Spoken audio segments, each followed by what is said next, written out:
Hi friends, இன்றைக்கி என்ன செய்ய போகிறேன்னா, இன்றைக்கி வந்துட்டு உருளைக்கிழங்கு மசாலா தான் செய்ய போகிறேன்.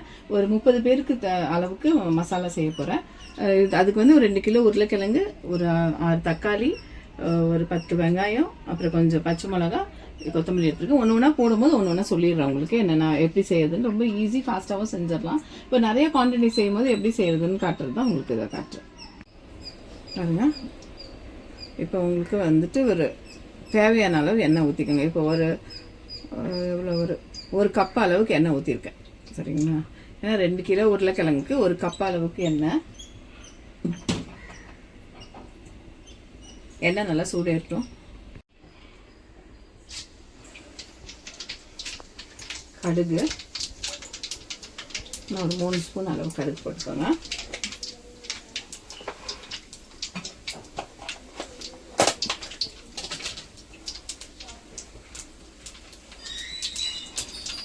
கருவேப்பிலை வந்து கொஞ்சம்,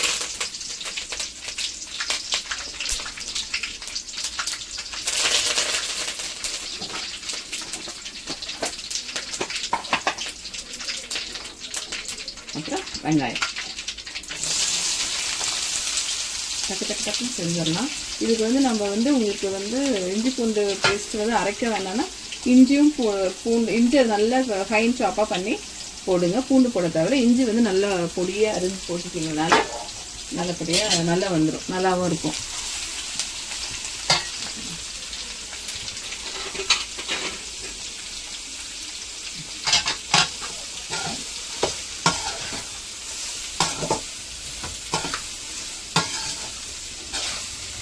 பெரிய வெங்காயம் ஒரு 10 வெங்காயம் போட்டிருக்கேன் நான்.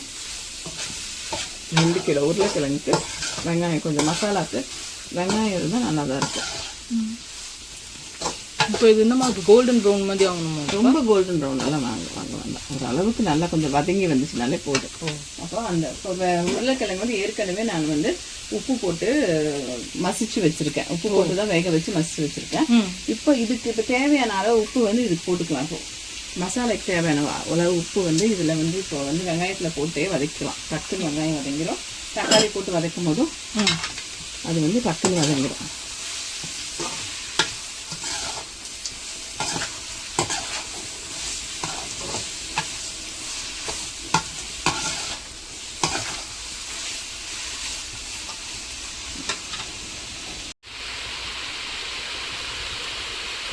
வெங்காயம் வதங்கும் போதே நம்ம இப்போ வந்து பச்சை மிளகா போட்டுக்கலாம்.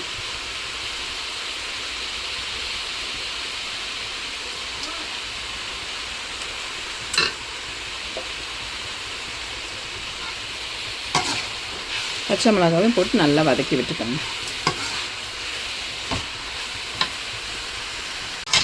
பாருங்கள், நல்லா இப்போ ஒரு அளவு வெங்காயம் பச்சை மிளகாலாம் நல்லா வதங்கி வந்தப்போ கொஞ்சம் பாதி வதங்கும் போது நம்ம இப்போ இஞ்சி பூண்டு பேஸ்ட் போட்டுக்கலாம்.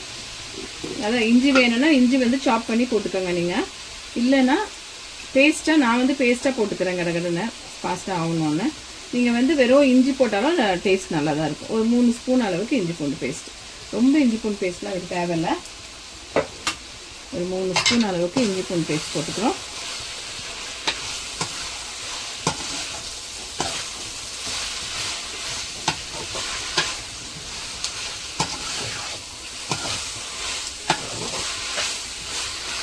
கூடவே வந்து தக்காளி அரிஞ்சு வச்சுருக்கோம் இல்லையா, ஒரு 6 தக்காளி வந்து போட்டு எல்லாமே நல்லா வதக்கி விட்டுடணும்.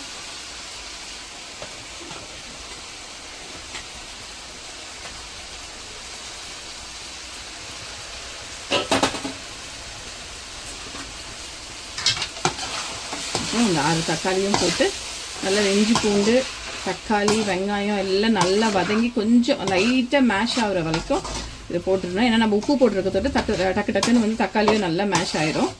இப்போ நல்லா ஹை ஃப்ளேமில் வச்சு எல்லாத்தையும் பண்ணுங்கள். கொஞ்சம் நல்லா வதங்கி வரட்டும். தக்காளி போட்டோன்னா கொஞ்சம் ஸ்லோவாக வதங்கி வர வரைக்கும் கொஞ்சம் வெயிட் பண்ணலாம். பாருங்கள், இப்போ நல்லா வதங்கி தக்காளி வெங்காயம் பச்சை மிளகாய் எல்லாம் நல்லா வதங்கி அந்த உப்பும் இருக்கிறதுல வதங்கி இஞ்சி பூண்டெல்லாம் வதங்கி வந்துருச்சு. இப்போ நம்ம கொஞ்சம் மஞ்சள் தூள் போட்டுக்கிறோம். ரொம்ப மஞ்சள் தூள் போட்டுக்காதீங்க, சும்மா ஸ்லைட்டாக அந்த லைட் எல்லோயிஷ் வர்றதுக்கோசரம் 2 ஸ்பூன் அளவுக்கு மஞ்சள் தூள். ஆஸ் யூஷுவல் நான் வந்து எப்போவுமே வந்து பெருங்காயத்தூள் போடுவேன். உங்களுக்கு வேணும்னா போட்டுக்கோங்க, வேண்டான்னா பெருங்காயம் வேண்டாம் உங்களுக்கு, சும்மா கொஞ்சமாக கொஞ்சம் பெருங்காயம் 1 ஸ்பூன் அளவு பாருங்கள். இப்போ நல்லா இந்த மஞ்சத்தூளும் அப்புறம் இந்த பெருங்காயம் போட்டு கொஞ்சம் நல்லா வதக்கி வச்சுட்டு இப்போ நம்ம வச்சுருக்க இந்த உருளைக்கிழங்க இதில் போட்டுடலாம். நல்லா மேஷ் பண்ணி வச்சுருக்கோம் இல்லையா, அந்த உருளைக்கிழங்கை வந்து இதில் போட்டுடலாம். உருளைக்கிழங்குக்கும் நான் கொஞ்சம் உப்பு போட்டு வேக வச்சுருக்கேன். உப்பு போட்டு வேக வைங்க. உருளைக்கிழங்கு வந்து உப்பு போடாமல் வேக வச்சிங்கன்னா உங்களுக்கு வந்து அந்த டேஸ்ட் இருக்காது, ஒரு பிளாங்க் டேஸ்ட்டாக இருக்கும். அதனால் கொஞ்சமாக உப்பு போட்டு வேக வச்சு மசிச்சு வச்சுக்கோங்க. ரொம்ப பேஸ்ட் மாதிரியும் மசிக்க வேண்டாம், 1-2 அப்படி மசிச்சு வச்சுக்கலாம். அதுக்கப்புறம் இதையும் போட்டு இது வந்து ஒரு 30 குழந்தைங்களுக்கு தான் இது, அதனால அவங்க கொஞ்சம் கொஞ்சம் தான் சாப்பிடுவாங்க. பெரியவங்களுக்குலாம் இன்னும் கொஞ்சம் நல்ல குவான்டிட்டி ஜாஸ்தி போட்டுக்கோங்க. இது நான் வந்து சின்ன குழந்தைங்களுக்கோசரம் இது பண்ணுறேன், அதனால் அது கொஞ்சம் மசாலா தான் வச்சுக்கோங்க. அதனால இது வந்து அப்படி பண்ணுறேன். காரமும் அவ்வளோ நான் யூஸ் பண்ணிக்கல, கம்மியாக தான் போட்டிருக்கேன் பச்சை மிளகாலாம். உங்களுக்கு காரம் வேணும் ஜாஸ்தியாக வேணும்னா பச்சை மிளகா ஜாஸ்தி போட்டுக்கோங்க. நல்லா இந்த எண்ணெயில் இந்த மசாலாலாம் வதக்கி விட்டு நம்ம இன்னும் கொஞ்சம் தண்ணி ஊற்றிக்கலாம். தண்ணி ஊற்றி கொஞ்சம் நல்லா கொஞ்சம் வந்து ஒரு செமி லிக்விட் மாதிரி தான் பண்ண போகிறோம். நம்ம ரொம்ப மசாலாவாக பண்ண போகிறதில்ல, வந்து கொஞ்சம் வந்து தண்ணி ஊற்றி கொஞ்சம் வந்து கொஞ்சம் லிக்விடாக தான் பண்ண போகிறேன் நான். ஃபஸ்ட்டு இந்த எண்ணெயில் வந்து இதை நல்லா வதக்கி விட்டுக்கலாம்.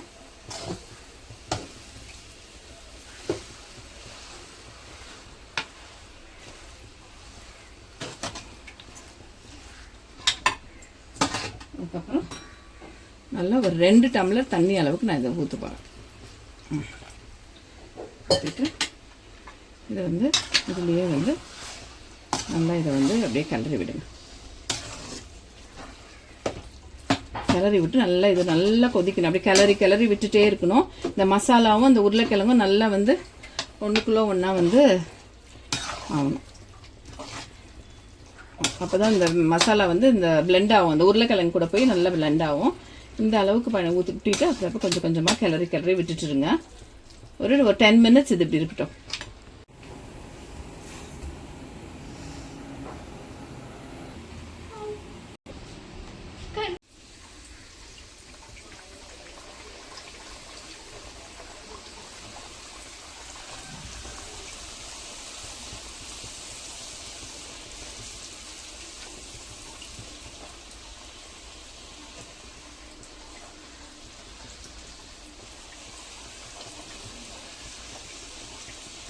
இப்போ நல்லா கொதி வந்துருச்சு. மசாலாவையும் அந்த கிழங்கும் பாருங்கள் எப்படி பிளெண்ட் ஆகி வந்திருக்குன்னு.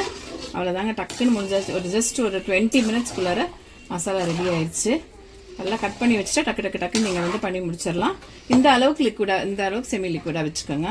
அப்போ தான் பசங்களுக்கு தொட்டு சாப்பிட ஈஸியாக இருக்கும். நல்லா கொஞ்சம் கொத்தமல்லி தூவி இறக்கிற வேண்டியது தான். அவ்வளோதான், கடன்னு வேலை முடிஞ்சிடும்.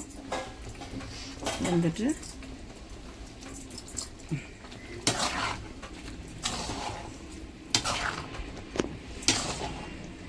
ரொம்ப டேஸ்ட்டாகவும் இருக்கும். பூரிக்கெல்லாம் இந்த மாதிரி செஞ்சிங்கன்னா, குழந்தைங்களுக்கு செய்யும்போது நீங்கள் காரம் கொஞ்சம் கம்மி பண்ணிக்கோங்க, பெரியவங்களுக்கு செய்யும்போது இன்னும் கொஞ்சம் காரம் போட்டுக்கோங்க. அவ்வளோதான், அவ்வளோதான் இது முடிஞ்சு.